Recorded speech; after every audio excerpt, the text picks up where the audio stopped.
Bem-vindo ao Giro em Ação. Hoje vamos abordar sobre depressão, é o mal do século. Depressão é um problema espiritual ou clínico?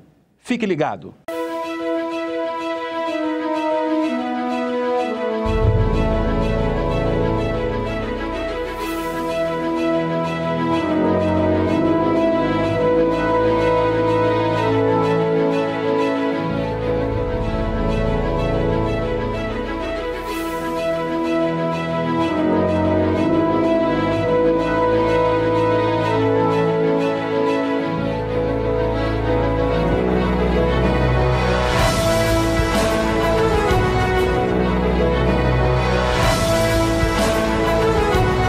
O programa Giro em Ação vai abordar hoje depressão.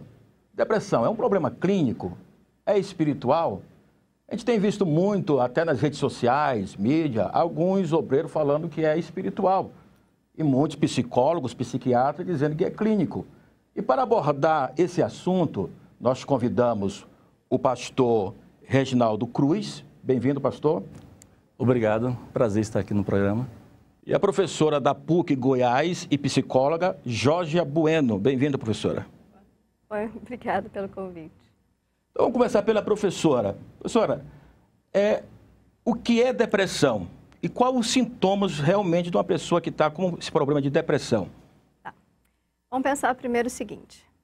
Se eu tenho uma energia vital dentro de mim, eu preciso colocar essa energia para fora. É assim que a gente entende em psicanálise que somos seres que nascemos com um quantum de energia e essa energia nos movimenta em busca do prazer e da retirada do desprazer e da sobrevivência. Então essa energia ela sempre vai estar nos colocando nesse movimento. Então a gente sente o mundo através dos órgãos do sentido. Essas sensações são levadas lá para o meu sistema nervoso central. E a partir da minha cognição, ela entra em contato hipocampalmente com a minha parte emocional, afetiva emocional, que seria o meu aparelho psíquico. Então, a partir daí, move-se as minhas células, são movimentadas, os núcleos cheios de energia são movimentados, e aí acontece tudo isso que a gente vê psiquicamente, que é o comportamento humano a partir daquilo que ele sente e a partir daquilo que ele sente de dentro para fora. A depressão é quando o indivíduo, ele, ao invés de dispensar essa energia para fora, ele diz o seguinte, por alguma frustração ou por alguma situação traumática de vida, ele faz uma resolução de não colocar mais essa energia para fora, mas colocá-la para dentro, tá? De repente, eu não quero mais interagir com outras pessoas, porque esse é o nosso objetivo, né? Estar em interação com o outro, né? Com o mundo. De repente eu digo, não quero mais, estou com medo, estou receosa, estou traumatizada, não quero isso. Eu vou me recolher em mim mesmo. Só que esse movimento de se recolher, ele vai adoecendo a pessoa. O indivíduo ele vai ficando adoecido, porque o movimento saudável é para fora. Se ele faz o movimento para dentro, ele vai adoecendo. E quem adoece? Em consequência do adoecimento da psique?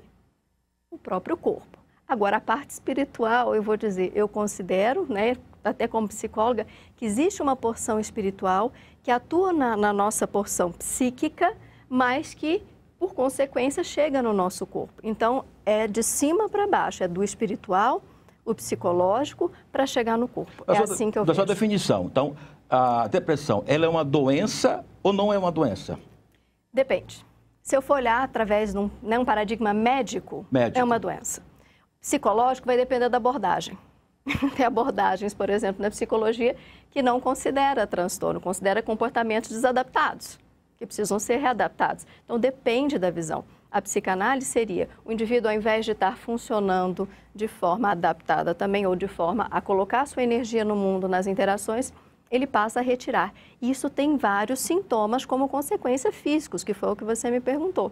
A pessoa ela não quer sair de casa, ou ela fica muito agitada, ou ela fica muito letárgica, né, parada, ou ela pode parar de comer, ela pode comer demais. O que o indivíduo vai? Ele vai para os extremos. ao invés de se centrar, que é o que a gente diria saúde. A tristeza profunda, a depressão é uma tristeza profunda ou então a tristeza é apenas um sintoma da depressão? A tristeza, ela faz parte da nossa composição psicológica, tá? Então, a tristeza, ela faz parte como a alegria, como o nojo, como a raiva, como o medo, né? Tudo isso faz parte. A tristeza, ela faz parte, ela nos faz parar, pensar. Agora, a depressão, ela é vamos dizer assim, ela é bem mais a fundo. É quando eu desisto. É uma desistência de dar continuidade a esse movimento que eu tenho de sobrevivência, de busca do prazer e desprazer. Pastor Reginaldo, no campo teológico bíblico, a igreja ela vê a depressão como um problema clínico ou um problema espiritual? Olha, inicialmente a depressão ela faz parte da complexidade psicoemotiva do ser humano, né? Eu lembro do relato do sábio Salomão que diz que Deus criou o homem perfeito, mas este arrumou para si muitas complicações. É importante observar que tanto psicologia quanto teologia são abordagens distintas, mas em termos gerais elas têm uma percepção a respeito do ser humano e de toda a sua complexidade, como a Georgia já nos apresentou, inclusive indicando os princípios conceituais do que é depressão. E do ponto de vista teológico, a depressão ela acomete todos os seres humanos.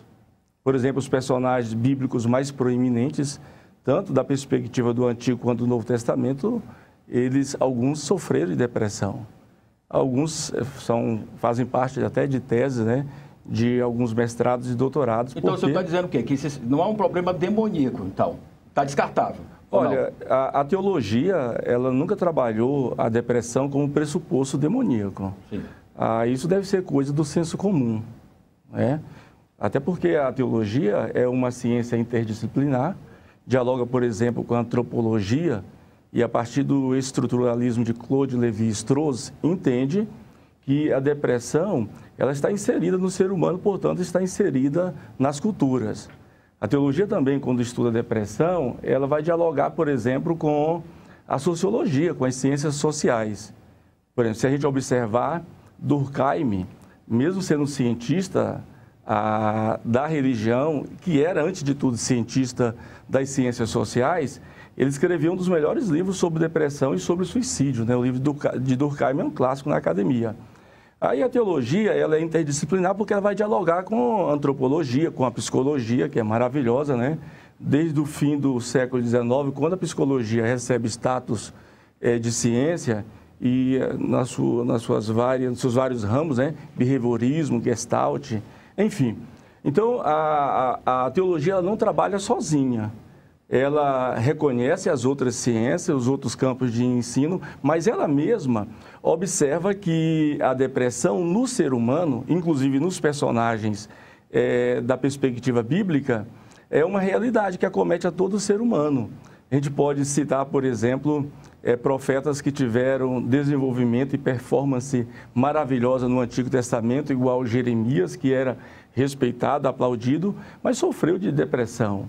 Inclusive, tem um texto dele que está mais dentro de uma estrutura poética chamada Lamentações, que é praticamente as lágrimas, o suplício, o desespero de alguém que estava depressivo por conta de contextos circunstanciais que envolvia ele e a nação onde ele era o representante profético. Pastor, Jonas também é um personagem desse. Para nós concluir o primeiro bloco aqui, depois para o intervalo, então o senhor está querendo dizer para mim, para os nossos telespectadores, que a depressão, tá, ninguém está imune, ou seja, você seja evangélico, cristão ou não, ou seja, todos estão sujeitos a passar. Todos. A depressão é tipo, por exemplo, o sofrimento.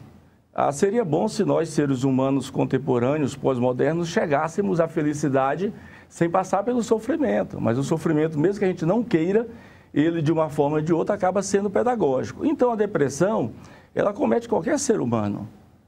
O ser humano tem uma estrutura psicoemotiva, psicossocial, e a depressão, como disse muito bem a doutora Georgia, ela, do ponto de vista clínico, é uma doença. Mas é bom também, nesse caso, enquanto conhecedor da área da teologia, a depressão ela tem também uma perspectiva espiritual.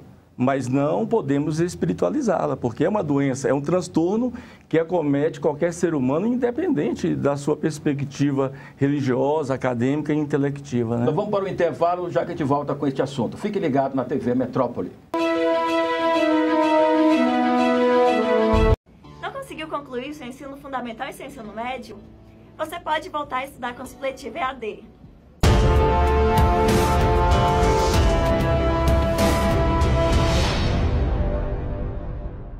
O Instituto Maranata oferece a você o curso EJA na modalidade EAD em poucos meses para todo o Brasil sem sair de casa. O Instituto Maranata te dá a praticidade de poder estudar em casa com aulas online com o preço que cabe no seu bolso. Fazer o curso supletivo à distância é uma opção para aquelas pessoas que por alguma razão tiveram que parar os seus estudos, mas que agora querem voltar para conquistar seu certificado do ensino médio, participar de concursos públicos, buscar uma melhor qualificação e até mesmo um salário melhor. O Instituto Maranata vai ajudar você a realizar o seu sonho. Entre em contato através do telefone 62 3575 0474 ou pelo WhatsApp 99323 5981. Para mais informações, acesse o site maranatedu.com.br. Conquiste agora o seu ensino médio.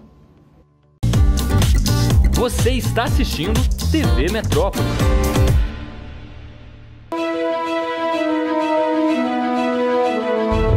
Professora, no campo teológico, o ser humano praticamente é uma trindade, é formado de corpo, alma e espírito.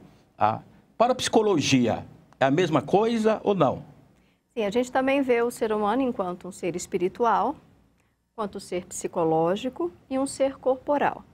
E são dimensões do próprio ser humano. Dentro da dimensão psicológica, como eu já havia dito, existe a dimensão afetiva, existe a dimensão emocional, existe a dimensão cognitiva. São nuances. Por exemplo, quando eu falo de afeto, eu falo de interação. Eu aprendi isso no seio da minha mãe, nos braços dela, lá no processo de amamentação, até muito antes, lá no processo de construção de relações, né? Lá dentro da própria barriga e depois com a relação com o mundo. Se eu falo de emoção, eu estou falando de neurotransmissores, tá? Aí eu estou falando o quê? De como os neurônios se comunicam, então através ou por meio dessa passagem de neurotransmissores entre um neurônio e outro.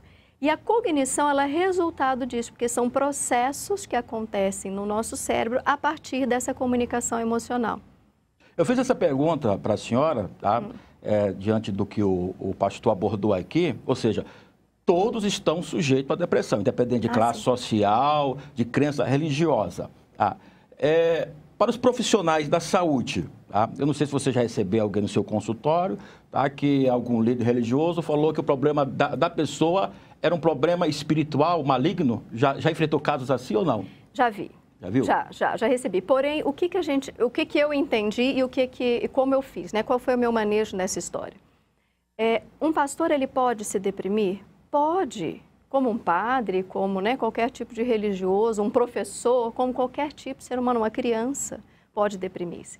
Mas o que a gente precisa entender é, só porque eu estou deprimido quer dizer que eu estou possuído malignamente. Eu acredito que isso, como o pastor Reginaldo colocou muito bem, isso é uma mistificação da história. O pastor ele pode estar numa excelente ligação com os céus, com o Senhor, num momento realmente muito bom espiritual, e pode deprimir-se. Porque cada instância é uma instância. Eu posso adoecer fisicamente? Posso, mas o fisicamente eu ainda acredito que existe uma ligação com o psicológico e existe uma ligação com o espiritual. Se eu não estou bem espiritualmente, eu não vou estar bem psiquicamente e fisicamente, obviamente, vão aparecer sintomas e consequências. Mas o espiritual pode estar bem, que é isso que você perguntou, e o psicológico pode não estar, porque a vida desse sujeito, assim como você disse, pastor Reginaldo, a parte cultural, a parte social do indivíduo, a sobrecarga sobre esse pastor, vamos dizer, nesse recorte, muito sobrecarregado, se doa para tudo e para todos, porém se esquece de si mesmo. Sobrecarregado, vou focar nessa palavra. Hoje, tudo que a gente vai fazer, tá? Você vai trabalhar numa empresa, você tem que cumprir meta. Ou seja, você é um vendedor, tem que cumprir meta. Se você faz um programa de TV, você tem que fazer um programa bom para gerar audiência, tá? O pastor ou o missionário que vai para um campo, a convenção diz o seguinte, você vai para a missão, mas você tem que apresentar um relatório com tantas almas, tá? Tem os problemas internos da igreja, então isso, por mais que ele seja um homem de Deus, ele vai estar sujeito também, por causa que ele está sobrecarregado. A gente tem que lembrar uma coisa, o estresse pode levar à depressão? Pode. A gente tem que lembrar disso. O estresse, A ansiedade. Aí eu já tenho que falar, se eu for falar sobre ansiedade, eu tenho que contar o que é ansiedade. Ansiedade, nós seres humanos, a gente tem um sentimento que é próprio da nossa também constituição, que é a angústia. O nosso ego, que é aquilo que a gente sente, que a gente é conscientemente, ele fica angustiado quando ele está à mercê de situações que ele não consegue resolver. Situações como, a gente chama de angústia real, o medo profundo, né, de algo, a culpa, que é a angústia moral, ou a angústia neurótica, que a gente chama de medo de ficar louco. Todo mundo já passou por algum tipo de angústia dessa. Quando se torna impossível essa angústia, quando fica, né, numa intensidade muito grande, o indivíduo tem um sintoma, desenvolve um sintoma físico que se chama ansiedade. Suor nas mãos, taquicardia, não consegue respirar, né? falta o ar está aí, mas está faltando o ar. As pupilas, né, elas ficam dilatadas, o indivíduo começa a tremer, ele não se segura nas próprias pernas, vai ficando tonto por essa superoxigenação, porque o indivíduo, quando bate, o coração bate mais rápido, ele começa a hiperventilar. Nisso, ele começa a oxigenar o cérebro de uma forma mais acelerada e isso vai provocando o quê? Tontura. Então, um sintoma, né, vai acarretando gera doenças outro, psicossomáticas? Aí o indivíduo, como ele já está abalado, vamos dizer, psicologicamente, no sentido geral, o que ele pensa? Vou morrer, agora eu vou morrer. Mas não vai, ninguém morre de pânico, ninguém morre de fobia, ninguém morre de medo, não é assim. Não é assim. A gente, isso é comprovado cientificamente o que eu estou falando. Não é assim. A gente ensina para o paciente, ensina para o indivíduo como fazer os controles, fortalece essa mente para que essa mente consiga olhar para as situações e parar de interpretá-las de forma errônea. É uma questão, o nosso olhar para o mundo tem essa lente que é a psicológica. Você vê, por trás a gente tem a parte espiritual, mas tem a parte cognitiva, mas a lente, ela é psíquica. Se essa lente, ela vê a situação como perigosa, como culpado, se sente culpado, acha que vai ficar louco, obviamente a ansiedade ela vai surgir como um grande transtorno, um atrapalho na vida do próprio indivíduo, em qualquer área, atrapalha tudo, tá? Até o lado espiritual também. Pastor Reginaldo, isso falha a memória, parece que é 1 Reis, capítulo 19, versículo de número 4, diz o seguinte, que Elias, debaixo do pé de Zimbo, pediu a Deus a morte. Ou seja, ele tinha passado por uma situação em Israel, tá? Houve aquela seca, desafiou os profetas de Baal, ele achou que o povo tinha realmente se convertido, depois o povo não se converteu, já que ele estava ameaçado de morte, ele estava decepcionado e frustrado. A gente vê ali um cenário de depressão, ele pediu a Deus a morte. Tá? Então, também a gente tem visto nas redes sociais, até igrejas neopentecostais, aonde o obreiro fica expulsando demônio de depressão, espírito de depressão que está nessa pessoa. O espírito de depressão que está... ou seja, essa pessoa não tem um conhecimento, e esse obreiro parece que é um obreiro que não tem nenhum tipo de preparo, nem teológico, nem nada. Ou seja, o que está acontecendo até mesmo no campo evangélico não é as igrejas evangélicas, nem os pastores, nem as convenções que têm respeito, têm nome, mas são pessoas que vão ali, montam o seu ministério, colocam a pessoa despreparada e começam a fazer uma cena dessa, uma atitude dessa que acaba sujando, não, o nome dos evangélicos e pastores? Olha, todo ser humano tem uma visão peculiar da realidade, né? Em estudos teológicos chamamos isso de cosmovisão. Então, a gente vê a realidade, o ser humano, a sua realidade concreta através de um filtro. No caso, pode ser a cultura, pode ser a fé. Infelizmente, há casos excessivos, há casos desastrosos em relação a pessoas que espiritualizam, né, várias doenças e aí transformam isso em um espetáculo, em um show midiático religioso, né? E acaba tendo um entendimento totalmente longe do que diz a Escritura, dos pressupostos teológicos sobre a depressão. É relevante o texto que você falou aí, onde tem o profeta Elias. Elias pertence à maior tradição profética do Antigo Testamento, que dura em torno de 400 anos, que chama profetismo. São 16 profetas da envergadura de Elias. Então, a maior performance de Elias como profeta aconteceu momentos antes desse episódio que você falou, e que foi no Monte Carmelo. Ele vence 450 profetas de Baal e 400 profetas de Acera. Então, um profeta que tem uma vitória estupenda como esta que ele obteve, ele deveria, até brinco, descer daquele monte cantando uma música de vingança, um hino de vingança, tipo Sabor de Mel da Damares, né? Mas não, ele é um cara humilde, ele desce do monte e, em vez de contar vantagem, porque realmente foi uma grande vantagem, ele venceu todos os profetas, eles não foram páreo para o poder de Deus que estava na vida dele, e, de repentemente, surpreendentemente, no próximo capítulo, que é o 18 e 19, ele senta-se, como você falou acertadamente, debaixo de um zimbro, de uma árvore, e ali ele começa a reclamar, e essa reclamação dele vai se tornando intensa, de modo que ele pede a Deus por 2 vezes a morte.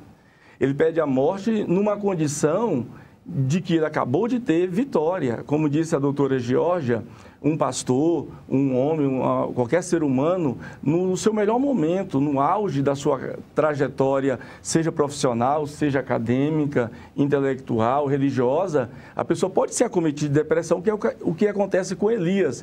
Aí Elias surpreende todo mundo, inclusive o leitor da Escritura, quando ele apresenta esse quadro clarificado de depressão. Ele pede a morte. Por que ele pede a morte? Olha, eu não falo de áreas que eu não conheço, né? Eu falo de sociologia, de história e pedagogia, porque é onde eu tenho informação. Mas de psicologia, a doutora Georgia pode depois dar um parecer melhor. Mas do meu ponto de vista teológico, e eu observo inclusive essa passagem, mesmo como um leigo na psicologia, sobre alguns elementos que são parte da psicologia.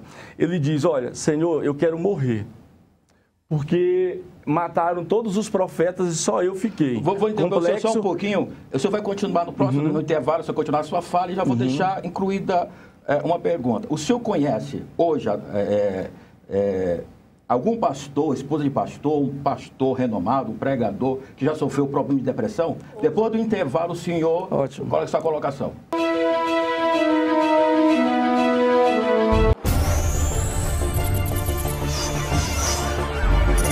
Saiu o edital para o cargo de agente penitenciário de Goiás.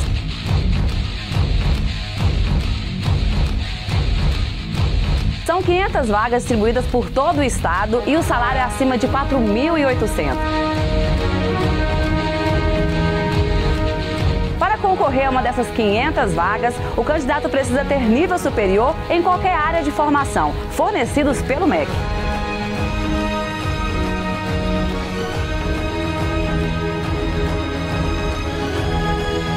Agora vem a melhor parte. Você não tem nível superior? O Instituto Maranata pode te ajudar.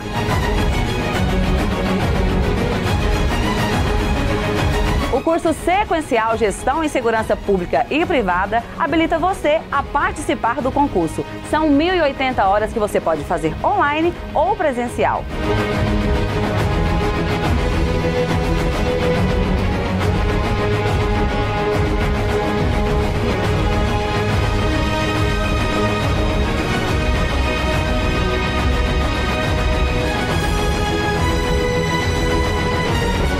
As inscrições começam em 29 de agosto e vão até o dia 13 de outubro. A prova será realizada no dia 24 de novembro. Então corre que ainda dá tempo e uma dessas vagas pode ser sua.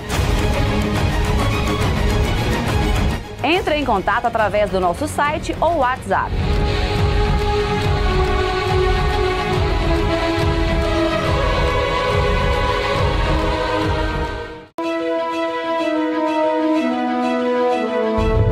Estamos de volta. O pastor Reginaldo vai concluir o raciocínio dele e vai responder a nossa pergunta, que foi, tá? No momento atual, ele conhece algum pastor, algum pregador, algum cantor conhecido no cenário nacional que tenha sofrido de problema de depressão? Pastor. Olha, antes disso, o quadro de Elias é muito importante. Ele faz várias reclamações. Ele diz, Senhor, mataram todos os profetas, só eu fiquei. Solidão, né? Sentimento de abandono. Depois ele fala, eu não sou melhor do que os meus pais, complexo de inferioridade. Baixa autoestima. Exatamente, baixa autoestima. Ele deixa o seu moço, né, o seu ajudante, ou seja, fica sozinho. E aí ele reclama, Deus parece que naquele momento não faz nada. Ele reclama. A depressão parece que ela é própria em pessoas que estão exaustas, estressadas e cansadas, porque Elias está cansado de muitas batalhas. Tanto é que o texto diz que Deus, sem dar uma só palavra, no seu silêncio, e o silêncio de Deus parece que causa-nos angústia, né? Incerteza. E aí Deus, ele manda um anjo, o anjo traz pão e água para Elias, ele come, bebe e dorme. Novamente, ele acorda, Deus manda o anjo traz pão, água, ele come, bebe e dorme.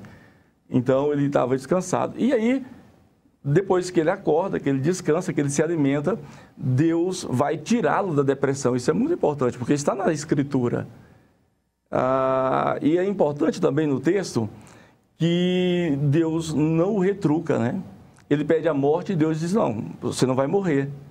Há muito o que fazer, você vai ungir reis, você vai ungir profetas. Ele reclamou que estava sozinho, Deus diz, você não está sozinho.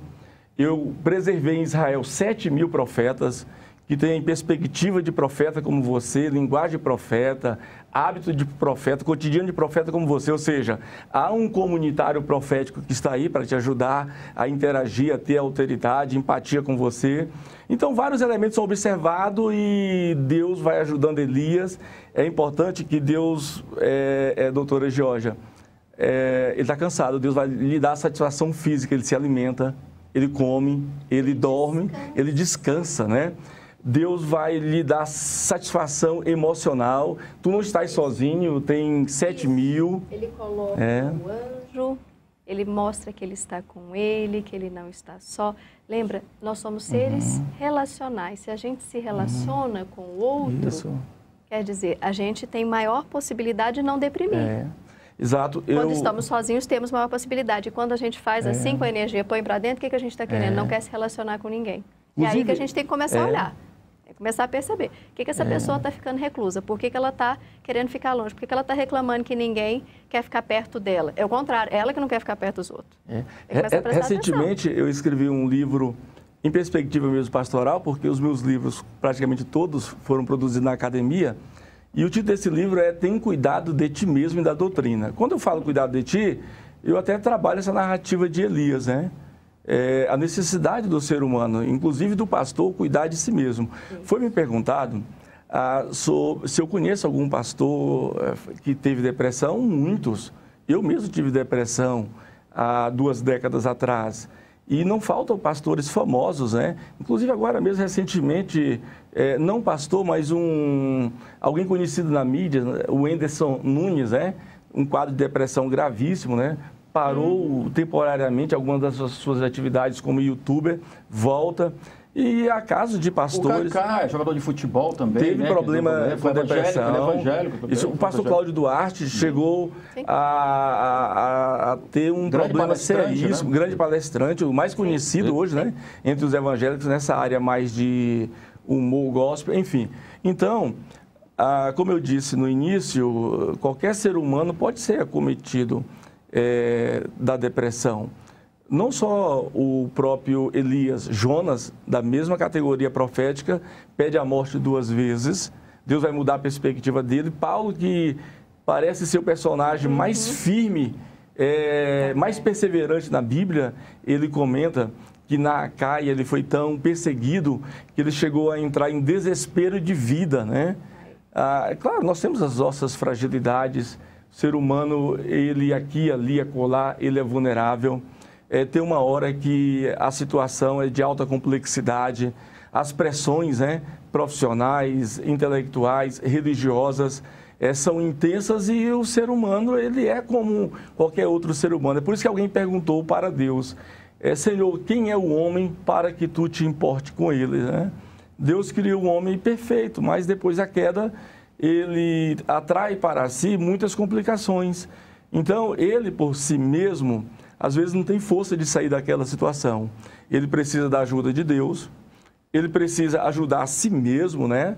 Entender que ele pode sair, ele pode buscar também sempre uma boa ajuda profissional, uma terapia profissional para que ele ajude. Então, a depressão é uma coisa que ninguém deseja para si. Mas as pessoas, elas podem sair do estado de depressão elas podem tomar um novo rumo de vida depois que sai da depressão. O senhor procurou ajuda clínica para sair? Não procurei. Na época, já tem 21 anos. Assim que eu cheguei em Goiás, eu morava aqui sozinho, minha família estava a quase 2.000 quilômetros e eu me senti sozinho. Um dos sintomas da depressão que eu tinha era a perda do apetite, eu não me alimentava e também o choro, né? Ficava extremamente introvertido. E eu lembro que eu descobri um livro, o título era Personalidade Restauradas, né? E ali a pessoa trabalhava sobre a estrutura do ser humano, que alguns dizem que é tricotômica, né? Corpo, alma e espírito. Outra parte da teologia fala que é dicotômica, espírito e alma. Eu, do meu ponto de vista, eu acho que as duas perspectivas estão equivocadas, porque mesmo o homem sendo espírito, alma e corpo, mas ele não é tripartido e nem bipartido. Ele é uma unidade psicossomática, né? Inteira. Ele é um ser humano integral. Então, eu consegui sair da depressão, sair de um momento muito complicado da minha vida, que me causou muita angústia, situação que eu pensava que eu não saí, consegui, como disse a doutora Georgia, buscando também elementos de fé, na fé, espirituais. Eu orava. Quando eu orava, eu me abria com Deus, eu falava das minhas dificuldades, dos meus traumas, das minhas complicações, da minha solidão, e Deus mesmo foi me fortalecendo. Claro, não procurei ficar isolado, busquei ajuda com os amigos, me interagir, conectar com eles. Esse conjunto aí me ajudou a sair do momento depressivo. Nós estamos concluindo o programa, mas eu vou fazer uma pergunta aqui para a professora. Professora, se alguém, seja evangélico ou não, ele desconfia que está com depressão, qual é o primeiro passo que ele tem que tomar? Primeira coisa, quer se afastar das pessoas, está com as pessoas e se sente incomodado com a presença do outro, sempre uma visão negativa, pessimista de toda e qualquer situação, isso também é algo sempre presente. Choro fácil, né? Uma sensibilidade. Então, também se colocar no lugar de vítima, se vitimizar nas relações. Olha o que o outro faz comigo, olha como eu me sinto diante dessa, como minha mãe fala comigo, meu pai, qualquer situação que seja. Então, a pessoa ela começa, e isso vai fazendo com que ela introverta, que ela vai entrando e ficando cada vez mais só. E a solidão, ela agrava de uma tristeza, vai para aquilo que a gente chama de patológico, de doença, que é um quadro depressivo. Lembrando que um quadro depressivo, ele demora 1 ano para passar, mesmo tomando medicação. 1 ano? É. A gente toma medicação, existe uma curva chamada curva de Kupfer, que a gente estuda, psicopatologia, que vem assim, a depressão ela começa, aí ela entra no seu pico, só que é para baixo, né? Então o humor cai. Quando a gente vai chegando num patamar, o indivíduo ele vai falando assim, eu preciso procurar ajuda porque desse jeito não dá. Mas ele já teve um monte desses sintomas. Procura ajuda, por exemplo, medicamentosa, né? Vai lá no psiquiatra. Aí ele começa a tomar medicação, aí ele começa a sair. Aí há a remissão desses sintomas, mas a depressão ela continua, porque ela é um estado não só psicológico, cognitivo, emocional. Lembra que fica alterado. Os nossos neurotransmissores, eles alteram, o nosso funcionamento cognitivo altera. Então, a forma com que a gente olha para ver, para a realidade, para a vida, para as pessoas, como a gente se vê, modifica. E é isso que a gente precisa fazer. Você viu o que você fez, pastor Reginaldo? Você buscou, você se abriu. Na hora que você se abriu para Deus, na hora que você se abriu para suas amizades, na hora que você se conectou, se reconectou com a vida, que é gente, é pessoa, é relação interpessoal, parece que a gente tem um suspiro e a gente volta a se movimentar. Isso é que é importante. Infelizmente, o nosso tempo acabou. Um tema muito bom. Eu quero agradecer aqui a professora Georgia Bueno. Obrigado pela sua presença. E também quero agradecer o pastor Reginaldo. Contribuiu muito, pastor. Agradeço. E a igreja e o seu ministério. Muito obrigado. Você não perca o próximo programa na TV Metrópole, Gira em Ação, todas as terças-feiras, às 10 horas da manhã.